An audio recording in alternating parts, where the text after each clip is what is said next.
যাওয়া যায় না, আপনারা সকলে আছেন, বলতে চাই যে আমার সাংসদের 15 বছর সম্পূর্ণ হতে চলল। এরপর কি হবে আমি জানি না, দল কাকে মনোনয়ন দেবে, যদি আমায় দেয় আমি জিততে পারবো কিনা, এগুলো সবই অনিশ্চয়তা। কিন্তু আমি সবসময় মনে করি যে আমরা যা করি সেটা যাতে মানুষ মনে রাখে। রবীন্দ্রনাথের ভাষায়, যখন পড়বে না মোর পায়ের চিহ্ন এই পথে, কে বলে গো সেই প্রভাতে নেই আমি, সকল খেলায় করব খেলা এই আমি, কে বলে গো সেই প্রভাতে নেই আমি।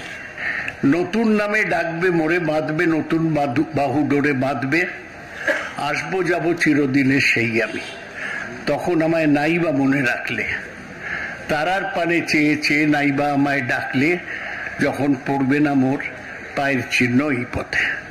তাই ভবিষ্যতে কি না হবে না ভেবেই আমি আপনাদের কাছে খুব সংক্ষেপে আমার দু একটা কাজের কথা বলতে চাই। সাংসদের থেকে লোকে 2-3টে জিনিস আশা করে। প্রথমত নিশ্চয়ই আশা করে যে তার সাংসদ গিয়ে ভারতবর্ষের লোকসভায়